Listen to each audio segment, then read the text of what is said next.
नमस्कार, मैं हूं विकास सुखीजा और आप देख रहे हैं अब तक टाइम। आपको बता दें दोस्तों, करनाल की पुरानी सब्जी मंडी के अंदर आप देख सकते हैं भगवान परशुराम जन्म महोत्सव बड़ी धूमधाम से मनाया जा रहा है और आप देख सकते हैं भारी संख्या में यहाँ पर लोग पहुंचे हुए हैं। देख सकते हैं पूरा खचाखच ये पंडाल भरा हुआ है। और दूसरी ओर बात करें तो आज के इस कार्यक्रम में मुख्य अतिथि के तौर पर कार्तिकेय शर्मा जो राज्यसभा सांसद है वो यहाँ पहुँचने वाले हैं। पूर्व मंत्री विनोद शर्मा यहाँ पहुंचेंगे। और इसके अलावा बात करें तो करनाल से जो प्रत्याशी हैं मनोहर लाल खट्टर, हरियाणा के पूर्व मुख्यमंत्री, वो भी यहाँ पहुंचेंगे। आप देख सकते हैं विनोद शर्मा को भगवा पगड़ी बांधकर उनका सम्मान किया जा रहा है। आप ये तस्वीरें देख सकते हैं।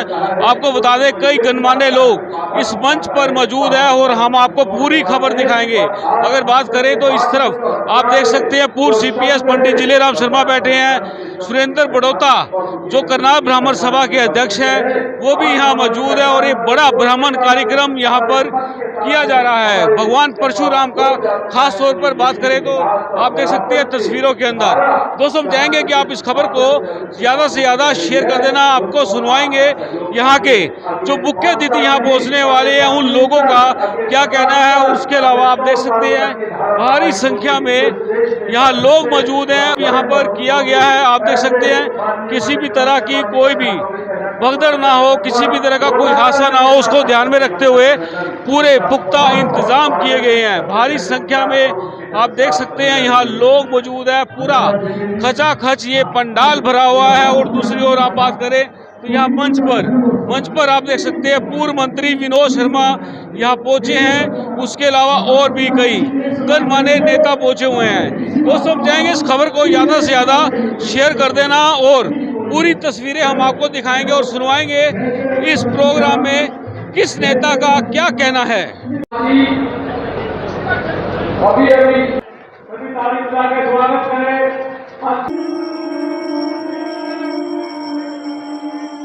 सभी हाथ उठने चाहिए और पूरे जोश में एक बार फिर बलवान जी भी हमारे यहाँ के बहुत पुराने खड़े हो गए भाई सब भाई पूरे जोश से भगवान परशुराम जी महाराज की इस बात के लिए कि हम सब उनके साथ हैं, हम सब उनकी ताकत है, हम सब उनकी क्षमता है। वो एक तो हमारा दायित्व बनता है कि हम उनकी पैरोकारी करें, उनकी जो शिक्षा है, जो उनके आदर्श हैं, उनको बढ़ाने का काम करें ताकि जो हमारी युवा पीढ़ी है, जो नौजवान पीढ़ी है, वो उनकी सीख से, शिक्षा से प्रेरणा ले सके और अपने जीवन का अनुसरण कर सके ताकि आने वाली पीढ़ियां और आने वाले समय में, क्योंकि भगवान परशुराम जी का एक ही उपलक्ष्य था, वो सही के साथ है, गलत के खिलाफ, हित के साथ है, अहित के खिलाफ। तो मैं आप अपने युवा भाइयों से, बड़े बुजुर्गों से सबसे निवेदन करना चाहता हूँ कि हमारा दायित्व बनता है कि हम उनका प्रचार प्रसार करें, उनकी पैरोकारी करें और उनका संदेश हर एक व्यक्ति तक पहुंचाने का काम करें।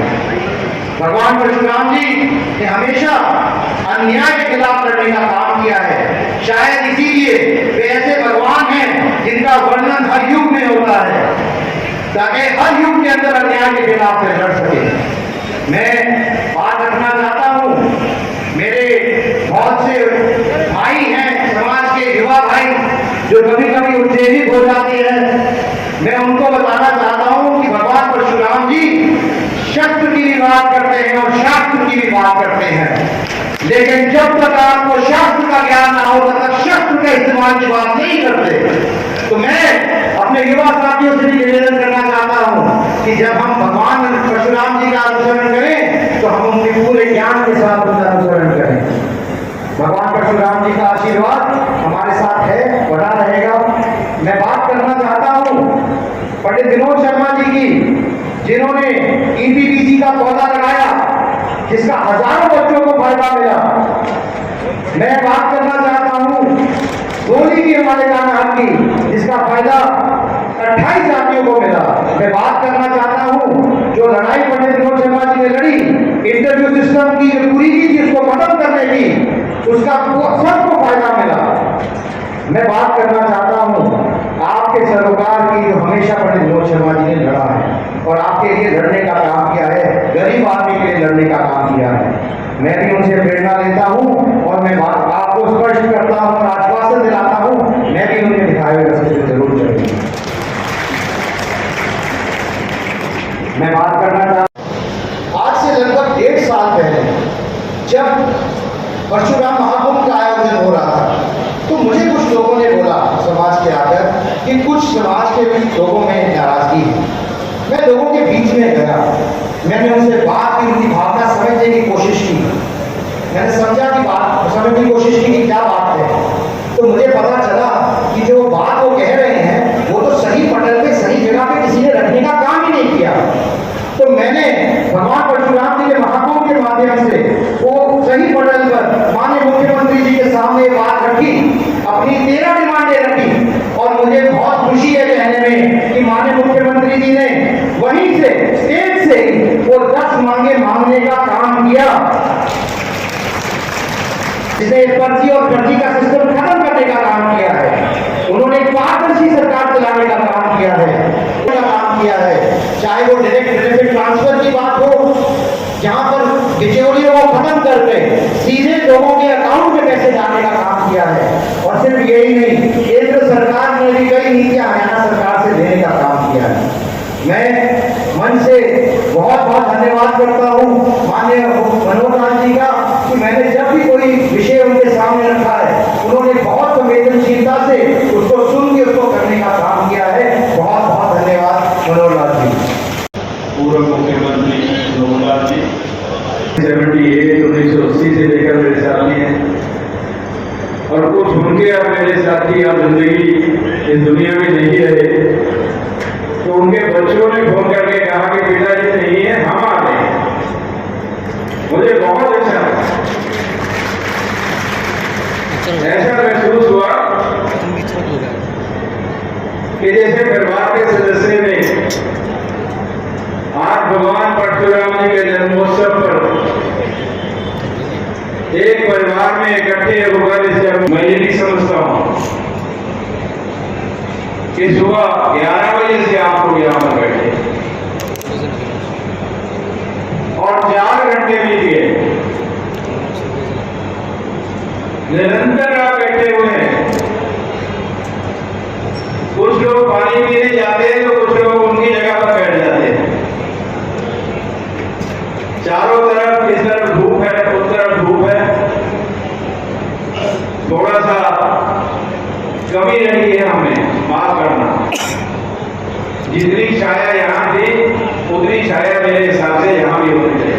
यहाँ सीधी धूप पड़ रही है, यहाँ बैठना बहुत मुश्किल है, फिर भी जो लोग यहाँ बैठे हैं वो हाथ खड़े करके बैठे हैं। बहुत बहुत धन्यवाद भाई।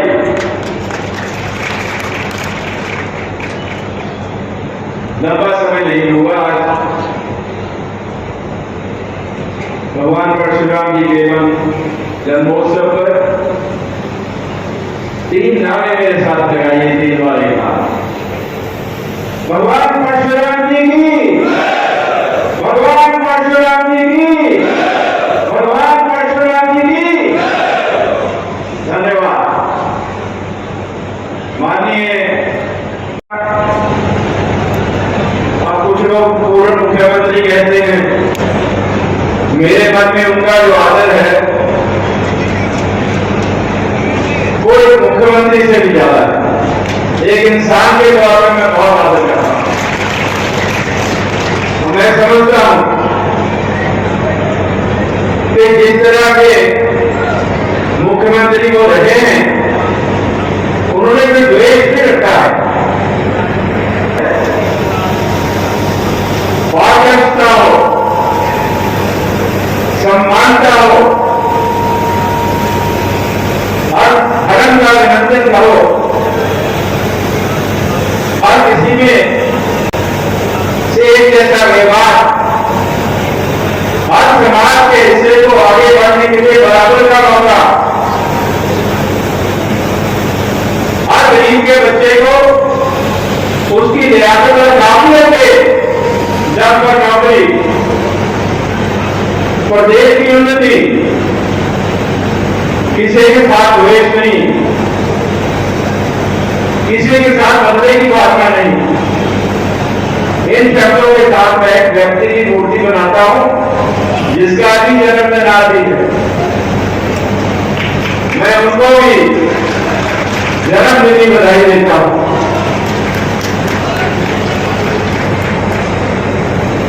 आज के शर्मा ने आयोजन किया है, उसके मन में सेवा का भाव है, सेवा भाव से प्रेरित है। भगवान परशुराम जी के बारे में मैं नतमस्तक होकर यही बात कह सकता हूं, जो शिक्षा उन्होंने हमें दी है वो शिक्षा समाज के लिए और हर व्यक्ति के लिए, ये उन्हीं की शिक्षा है कि ना जुल्म करना है ना जुल्म झेलना है।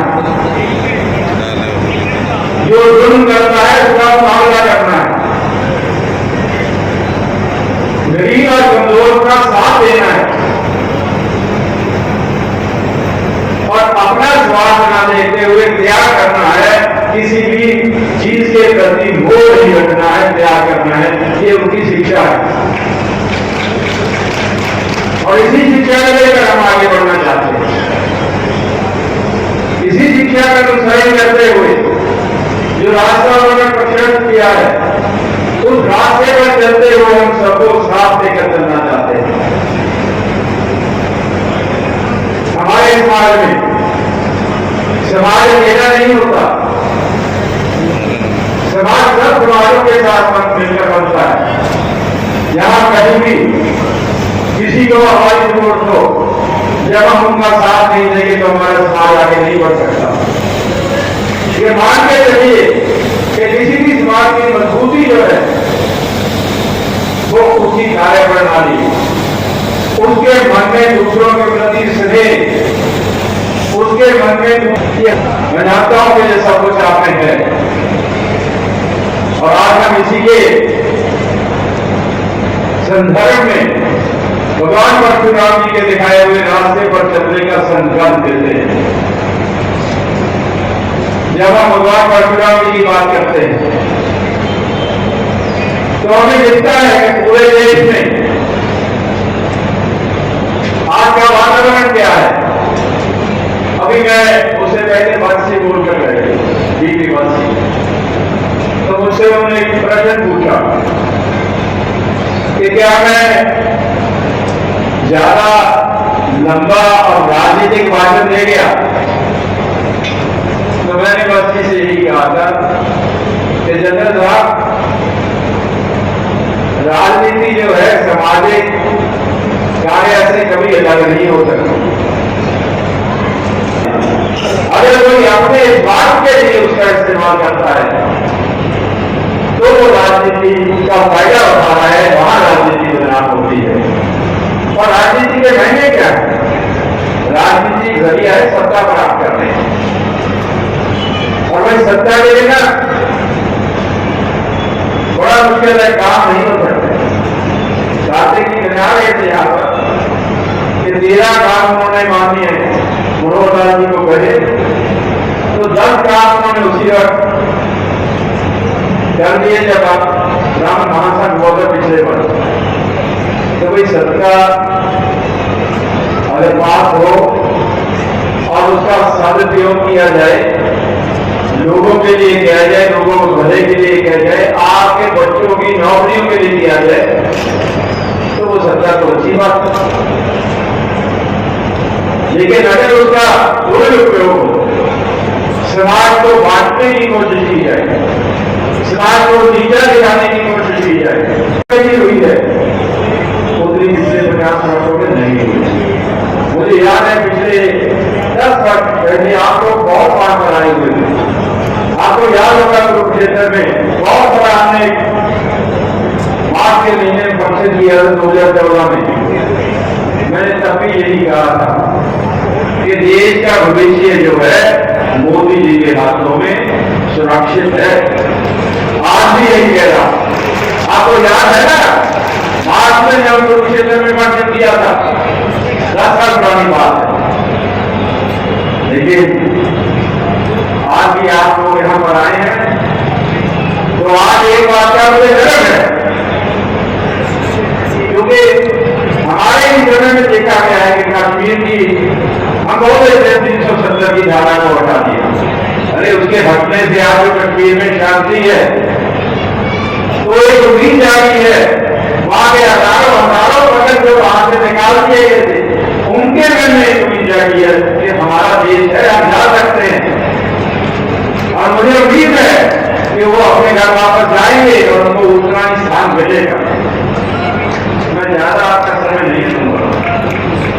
भगवान प्रधान के, भगवान प्रधान के, भारत माता के, भारत माता के।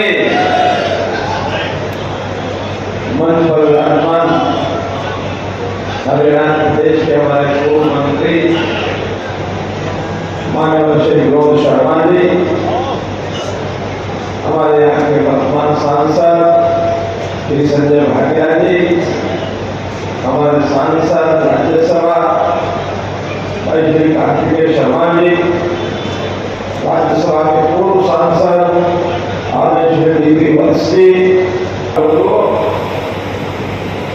तो आज बड़ी संख्या में अपने समाज में आकर के और जिस प्रकार मेरा उत्साह बढ़ाया है, सहयोग से आज मेरा जन्मदिन है। साल में एक बार जन्मदिन को सबसे आता है, तो 5 मई को आप सबने आकर जिस प्रकार से मेरा आशीर्वाद दिया, शुभकामनाएं दी, निश्चित रूप से मेरी ताकत साथ और उत्साह बढ़ा है। मैं और नए उत्साह के साथ अपने समाज का, अपने देश का, अपने परिवार का मन लगाकर पूरी सेवा करने का संकल्प लेता हूँ और आपकी जो अपेक्षा उससे बहुत पूर्ण होगा। मैं कहीं भी आपको निराश नहीं करूँगा। और दोनों संयोग से जैसा पता है कि अभी चुनाव का ये कुंभ, चुनाव का ये महापर्व, लोकतंत्र का चुनाव दुनिया का सबसे बड़ा पर्व ये भारत देश में चल रहा है। इस देश की सांसद 542 सदस्यों से बढ़ती है, उसमें से हरियाणा में 10 सांसद आने वाले हैं लोकसभा में, और एक अपनी जो धर्मा लोकसभा है जिसके अंदर पार्टी ने मुझे और उम्मीदवार से मुझे नाम भेजा है। मैं सबसे पहले तो इतना स्पष्ट करना चाहता हूँ कि जब भी कभी पहले सभा हुई है उसमें मुझे कभी मुख्यमंत्री इस नाते से आपके पास आया हूँ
की समस्या कही थी, 9 देशों में नागालैंड, मणिपुर, मेघालय, आसाम है, उसको देश से अलग होने के लिए हमेशा प्रयत्न करते रहे।